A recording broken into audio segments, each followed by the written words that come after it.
IBK 투자증권 영업부 박근영 부장 나오셨습니다. 네, 부장님 안녕하세요. 네, 안녕하세요. 그동안 우리 국내 주식시장 좀 힘들었잖아요. 특히 내용 면에서 별로 좋지 못했는데 오늘은 모처럼 반등이 나왔습니다. 네, 미국 시장에서 빅테크들이 일단 어제 반등세가 강하게 나왔고요. 새롭게 해리스 부통령이 약간 부각이 되면서 기존의 트럼프 트레이드라고 됐던 섹터들이 약간 약화가 되면서 낙폭과되었던 테크주들이 반등이 나왔고 오늘 국내 시장에서 다양한 섹터들, 그러니까 뭐 음식료, 비만, 그다음에 일부 관련된 뭐 변압기나 전선 이런 종목들도 꽤 실적 중심으로 주가들이 반등을 주면서 그래도 플러스권으로 마무리를 했습니다. 말씀하신 그 키워드 중에 가장 귀가 솔깃하는 거 비만. 우리 부장님도 외모에 신경 많이 쓰시잖아요. 관심 많으실 것 같은데요. 네, 뭐 사실 저도 뱃살을 빼고 싶은 생각이 있고 뭐 전체적으로 사람들이 평범한 뭐 체중에도 불구하고 대부분 다 나는 좀 빼야 되겠어라는 의식을 되게 많이 하는 것 같아요.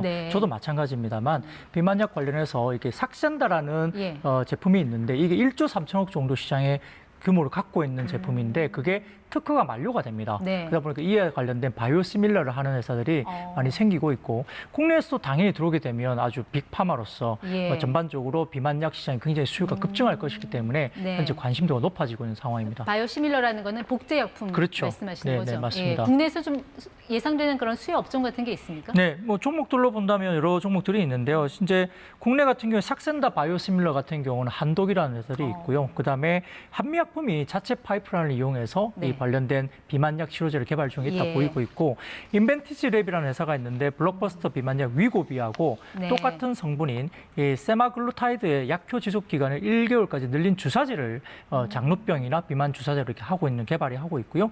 마지막으로 유한양행이나 올릭스 이런 비만 치료 개발사가 있고 그에도 펩트론 관련 종목들도 관련주로 언급이 되고 있습니다. 사실 다이어트 성공하려면 비만약보다도 이 밤에 먹는 라면부터 좀 끊어야 되는데 요즘 라면 주가는 왜 이렇게 잘 나갑니까? 네, 국내 분들이 많이 드시기도 하지만 사실은 최근에 주가 수준은 국내 분들이 많이 드셔서 올라가는 게 아니고 수출 지표에 달려 있습니다. 그래서 최근 들어서 비만약 관련해서도 있지만은 라면 지표가 워낙 좋고요. 수출 성장률이 가장 높은 성장률이고 2분기에 원가율 하락세가 약 11에서 12% 정도 원가율이 또 빠지게 됩니다. 그래서 최근에 밀이라든지 원당 이런 가격들이 굉장히 빠지고 있기 때문에 원가율 하락세로 수혜를 받는 섹터 그리고 2분기 실적도 1분기 대비로도 훨씬 더 좋을 거라 이야기되고 있는 라면이라든지 그다음에 빙과류 이런 쪽도 상당히 긍정적으로 오늘 발전했습니다.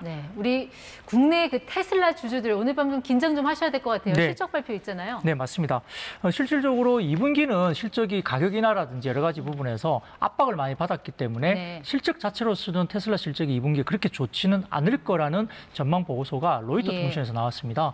그래서 실적을 보기보다는 현재 이야기되고 있는 자율주행 이야기라든지 그다음에 휴머노이드 같은 로봇 관련된 쪽에 방점을 좀 봐야 될 것 같습니다. 또 머스크가 왜 4680 그 원통형 배터리 그 수율 못 잡으면 뭐 접는다 이런 얘기 했잖아요. 이렇게 맞습니다. 되면은 LG 에너지 솔루션 같은 국내 업체는 오히려 호재가 되는 거 아닙니까? 네, 뭐 4680 배터리에 대한 기술적인 난제가 굉장히 많이 써 있어서 기존에 가고 있던 습식 공정이나 건식 공정으로 넘어가는데 이게 생산 효율성이나 에너지 효율을 굉장히 높이는 굉장히 좋은 기술입니다. 늘 혁신을 이야기했던 테슬라 입장에서는 이걸 하고 싶을 텐데 어떤 기술적인 부분에서 허들을 못 넘게 된다면 국내 업체 가운데 LG 에너지 솔루션이 양산을 접어들게 되고 결국은 28년 정도부터는 개발에 착수하기 때문에 전반적으로 봤을 때는 아마 상용화가 앞당겨진다는 입장에서는 LG 에너지 솔루션이 반사 수혜를 받을 가능성이 높습니다. 알겠습니다. 더 힌트 박근영 부장이었습니다. 고맙습니다. 감사합니다.